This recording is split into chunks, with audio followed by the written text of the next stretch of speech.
অঘরীদের জীবন রহস্যে ঘেরা এবং বেশিরভাগ মানুষের কাছেই এটি কৌতূহল উদ্রেককারী। নিচে একটি কল্পিত অঘরী বাবার জীবন কাহিনী বিস্তারিতভাবে আলোকপাত করা হলো। ভারতের বারাণসীর গঙ্গার ঘাটে শীতের সকালে এক বৃদ্ধ অঘরী বসে আছেন। তিনি শান্ত, ধীরস্থির। তার চারপাশে একটি অদ্ভুত পবিত্রতা বিরাজ করছে। মানুষের চোখে তিনি রহস্যময় এক সন্ন্যাসী। কেউ তাকে অঘরী বাবা বলে ডাকে। তার প্রকৃত নাম কেউ জানে না। গঙ্গার ধারে তিনি এক যুগ ধরে বসবাস করছেন, কিন্তু তার জীবন কখনোই এত শান্ত ছিল না। গল্প শুরু হয় অনেক বছর আগে। তখন তিনি ছিলেন এক সাধারণ শিশু, নাম তার হরিহর। মধ্যপ্রদেশের একটি ছোট গ্রামে তার জন্ম। বাবা ছিলেন একজন কৃষক, মা গৃহিণী। ছোট্ট হরিহরের জীবন ছিল সাদামাটা, কিন্তু তার মনের মধ্যে সর্বদা প্রশ্ন জাগত, জীবনের উদ্দেশ্য কি? আমরা কেন এখানে? বাল্যকালে গ্রামের একটি দুর্ঘটনা তার জীবনের গতিপথ পরিবর্তন করে। একবার গ্রামের মেলায় গিয়ে হারিয়ে যায় হরিহর। তাকে খুঁজে পাওয়া যায় 3 দিন পর এক শ্মশানের কাছে। সেই শ্মশানে এক অঘরী তাকে উদ্ধার করেছিলেন।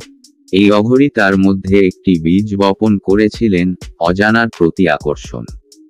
যখন হরিহর কিশোর, তার পরিবার তাকে কৃষিকাজ শেখানোর চেষ্টা করলেও তিনি তা করতে রাজি হননি।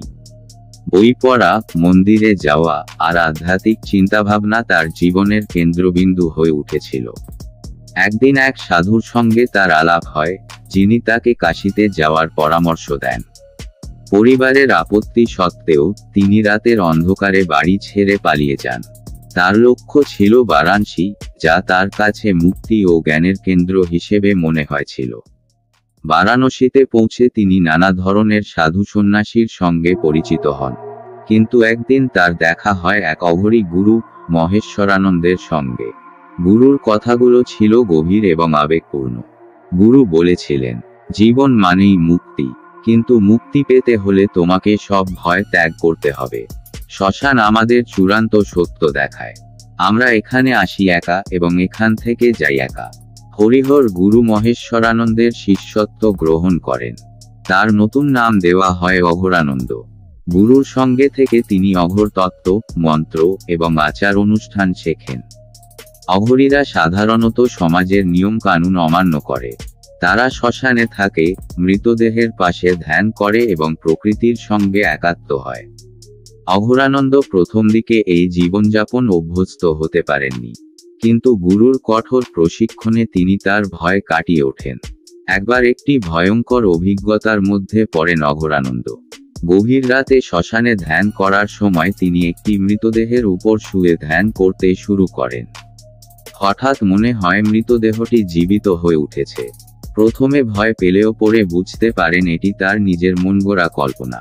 এই অভিজ্ঞতা তাকে আরো দৃঢ় করে তোলে। অঘরানন্দের জীবনে একটি বড় মোড় আসে, যখন তার গুরু মহেশ্বরানন্দ তাকে নির্দেশ দেন একা থাকার জন্য। তাকে বারাণসীর বাইরে একটি নির্জন শ্মশানে পাঠানো হয়। সেখানে তিনি একা একা ধ্যান করতেন। সেই সময় তিনি এক অভিজ্ঞতা অর্জন করেন যা তার জীবনকে সম্পূর্ণরূপে পরিবর্তন করে। এক রাতে ধ্যানে বসে তিনি অনুভব করেন যে তার ভেতরের সমস্ত ভয়, ক্রোধ এবং অহংকার একে একে নিঃশেষ হয়ে যাচ্ছে। মনে হলো তিনি পুরো বিশ্বকে আলিঙ্গন করছেন।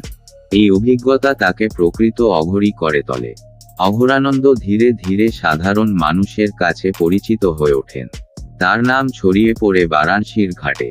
তিনি মানুষের দুঃখ কষ্ট দূর করতে শুরু করেন। যদিও অঘরীরা সাধারণত মানুষের সঙ্গে মেশে না, তবুও তিনি বিশ্বাস করতেন যে মানুষের সেবা করাই প্রকৃত ধ্যান। একবার এক দুস্থ নারী তার অসুস্থ সন্তানকে নিয়ে তার কাছে আসে। অঘরানন্দ তার আচার অনুষ্ঠানের মাধ্যমে শিশুটিকে সুস্থ করে তোলেন। অঘরানন্দ তার জীবনের শেষ দিন পর্যন্ত বারাণসীর ঘাটে ছিলেন। তিনি নিজের কোনো ভোগবিলাস চাননি। তিনি শুধু বলতেন, আমরা সবাই এক। মৃত্যুতে আমাদের কোনো ভেদাভেদ থাকে না। একদিন গভীর রাতে শ্মশানে ধ্যান করার সময় তিনি চিরতরে অদৃশ্য হয়ে যান। তার দেহ কেউ খুঁজে পায় না।